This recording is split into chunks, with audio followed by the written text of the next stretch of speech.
ગુજરાતમાં કરવામાં આવેલી એક રેડ અત્યારે ચર્ચાનો વિષય બની છે। થોડા મહિના પહેલા એ રેડ કરવામાં આવી હતી અને જુગારધામનો પર્દાફાશ કરવામાં આવ્યો હતો। પર્દાફાશ કર્યા પછી જે પીઆઈએ રેડ કરી હતી એમણે છાતી ઠોકીને દાવો કર્યો હતો કે જુગારકાંડનો તો હું સ્પેશિયાલિસ્ટ છું અને ખરેખરમાં એ સ્પેશિયાલિસ્ટ નીકળ્યા, કારણ કે એ જુગારધામ પર દરોડા પાડવામાં આવ્યા, એક પણ રૂપિયાની રોકડ નહોતી ઝડપાઈ, તેમ છતાં 12 લાખ રૂપિયા ટેબલ પર મૂકી દેવામાં આવ્યા। આ ચમત્કાર થયો કેવી રીતે, સવાલનો જવાબ જ્યારે મેળવવામાં આવ્યો ત્યારે એક મોટો તોડકાંડ સામે આવ્યો। પોલીસનો તોડકાંડ, 51 લાખનો તોડ, પીઆઈ સામે ફરિયાદ, તોડકાંડ પર આરપાર। રાજ્યના લાંચિયા પોલીસ કર્મીઓની કાળી કરતૂતથી ખાખી વર્દી ફરી એકવાર દાગદાર થઈ છે। મોરબી ટંકારા તાલુકા મથકમાં નોંધાયેલ એક ફરિયાદે સમગ્ર રાજ્યના પોલીસ માટે નીચું જોવા જેવી સ્થિતિનું નિર્માણ કર્યું છે। ફરિયાદ છે મોરબી ટંકારાના પીઆઈ અને હેડ કોન્સ્ટેબલ મહિપત સોલંકી સામે।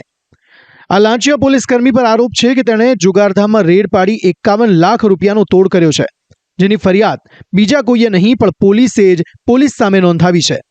એટલે કે સ્ટેટ મોનિટરિંગ સેલે જ ટંકારા પીઆઈ સામે ફરિયાદ નોંધાવી છે। પીઆઈ અને એની ટીમે હોટલ કમ્ફર્ટમાં જુગારધારા અંગે રેડ કરી અને 10 આરોપીઓને રૂપિયા 12 લાખના મુદ્દામાલ સહિત પકડી પાડી અને ગુનો દાખલ કરાવેલ। આ ગુનામાં ગેરરીતિ આચર્યાનો સામે આવતા આ અંગેની પ્રાથમિક તપાસ એસએમસી દ્વારા કરવામાં આવેલ અને સ્ટેટ મોનિટરિંગ સેલે આ અંગે તપાસના અંતે પીઆઈ વાયકે ગોહિલ અને હેડ કોન્સ્ટેબલ મહિપતસિંહ સોલંકી વિરુદ્ધ ફરજથી ઉપરવટ જઈને ખોટા પુરાવા ઉભા કરવાનો તથા સત્તાનો દુરુપયોગ કરીને પોતાના અંગત ફાયદા સારું બળજબરીથી પૈસા કઢાવી લેવા સહિતનો આર્થિક લાભ મેળવવાનો ગુનો દાખલ કરવામાં આવેલ છે અને આ કામે ભારતીય ન્યાય સંહિતા તેમજ ભારતના ભ્રષ્ટાચાર નિવારણ અધિનિયમના કલમો હેઠળ વિવિધ કલમો હેઠળ ગુનો દાખલ કરવામાં આવેલ છે। આખો મામલો એવો છે કે આજથી 1.5 માસ પહેલા એટલે 26 ઓક્ટોબરના રોજ મોરબી ટંકારાના પીઆઈ વાયકે ગોહિલે રાજકોટ હાઈવે પરના કમ્ફર્ટ રિસોર્ટમાં ચાલતા હાઈ પ્રોફાઇલ જુગારધામ પર દરોડો પાડ્યો હતો, જેમાં રાજકોટના પ્રખ્યાત ઝવેરી સહિત 9 જેટલા લોકોને જુગાર રમતા ઝડપી લેવાયા હતા। જોકે આ જુગાર ટોકન પદ્ધતિથી રમાઈ રહ્યો હતો, એટલે તેમાં કોઈ રોકડ મળી નહોતી। તેમ છતાં પીઆઈ ગોહિલે 12 લાખ રોકડ અને કાર મળી કુલ 63 લાખનું મુદ્દામાલ જપ્ત કર્યાનું કાગળ પર દર્શાવ્યું હતું। જોકે રાત્રે પડેલા દરોડા બીજા દિવસે મીડિયામાં આવે તે પહેલા જ તમામ આરોપીઓને જામીન પર છોડી દીધા હતા। બીજી બાજુ પીઆઈ બીજા દિવસે મોટા જુગારધામ ઝડપી પાડ્યાની વાહવાઈ લૂંટી રહ્યા હતા અને આ જ વાહવાઈ પીઆઈ ગોહિલને નડી। મોરબી પંથકમાં ચર્ચાએ જોર પકડ્યું કે જુગારધામની રેડમાં મોટો તોડ થયો। વાત રેન્જ આઈજી સુધી પહોંચતા તેમણે ખાતાકીય તપાસના આદેશ આપ્યા અને પીઆઈ અને હેડ કોન્સ્ટેબલની બદલી કરી તપાસ સ્ટેટ મોનિટરિંગ સેલને સોંપી। બસ પછી શું, સ્ટેટ મોનિટરિંગ સેલે તપાસ શરૂ કરી અને એક બાદ એક ખુલાસા થતા ગયા અને પીઆઈનો તોડકાંડ ખુલ્યો। માહિતી સામે આવી છે કે લાંચિયા પીઆઈએ 10 લાખ રૂપિયા જામીન પર મુક્ત કરી દેવા તેમજ 41 લાખ રૂપિયા મીડિયામાં ફોટા નહીં આપવા તેમજ આરોપીના ભળતા ખોટા નામો આપવા તેમજ જરૂરિયાતના મોબાઈલ ફોન પાછા આપવા લીધા હતા।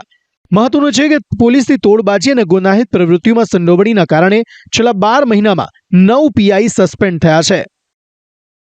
જાન્યુઆરીમાં 2024માં તરલ ભટ્ટ તોડકાંડમાં 2 પીઆઈ સસ્પેન્ડ, ફેબ્રુઆરી 2024માં ખેડામાં અંદરો અંદર મારામારીમાં 3 પીઆઈ સસ્પેન્ડ, નવેમ્બર 2024માં અમદાવાદમાં કાયદા વ્યવસ્થા મુદ્દે 2 પીઆઈ સસ્પેન્ડ, નવેમ્બર 2024માં મારામારી બદલ પીઆઈ પાદરિયાને સસ્પેન્ડ કરાયા, જ્યારે ડિસેમ્બર 2024માં ટંકારા પીઆઈ ગોહિલ તોડકાંડમાં સસ્પેન્ડ।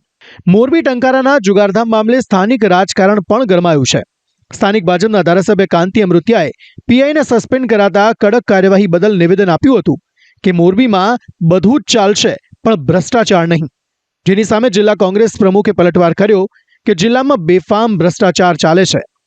જે પણ માણસ જે ખોટું કરશે એનો અમે જાહેરમાં કંઈક હલાવવાના નથી અને સારી રીતે ધંધાનું ડેવલપમેન્ટ થાય, માણસને શાંતિ મળે, એના અમારા રાજકીય રીતે જે આગેવાનો હોય એને પણ એ પ્રયત્ન હોય એને પ્રયત્નના હિસાબે પણ આજે જે દૂધને દૂધ ને પાણીનું પાણી કરી બધાયું કે મોરબીમાં રામરાજ છે, કોઈ ગેંગ નથી। હમણાં જો જિલ્લો સુરક્ષિત હોય અને મુખ્યમંત્રીને અભિનંદન આપતા હોય તો હમણાં જ મોરબીમાં 200 માણસોએ પાટીદારોએ પોતાના સ્વરક્ષણ માટે થઈ અને પરવાના માંગ્યા।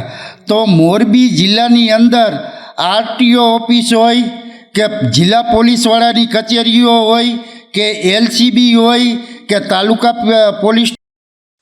ખેર, આમ રાજ્યમાં વધુ એક પોલીસ કર્મીએ ખાખીને દાગદાર કરી છે.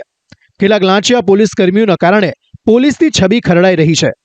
પોલીસ વિભાગ પણ આવા લાંચિયા કર્મચારીઓ સામે કાર્યવાહી કરે છે, પરંતુ વધતા આવા કિસ્સાઓના કારણે લોકોને હવે પોલીસ પર ભરોસો નથી રહ્યો. આ બધા વચ્ચે સુરત પોલીસની એક સરાહનીય કામગીરીનો વિડીયો વાયરલ થયો છે, જે સુરતના ચોક બજારમાં પોલીસે આરોપીઓનો વરઘોડો કાઢી માઇકમાં એનાઉન્સ કર્યું કે આવા તત્વોથી ડરવાની જરૂર નથી. આવા તત્વો ત્રાસ આપે તો પોલીસમાં ફરિયાદ કરો.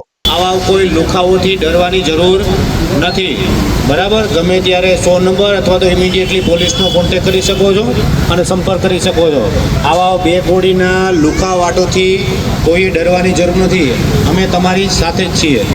રાજ્યની પોલીસે ખાખી વર્દીને દાગદાર કરનારા તોડબાજો સામે પણ દાખલારૂપ કાર્યવાહી કરવાની જરૂર છે. ત્યારે જઈને લોકોને વિશ્વાસ આવશે આ પોલીસ તોડ કરવા માટે નહીં, પણ તેમની મદદ માટે છે.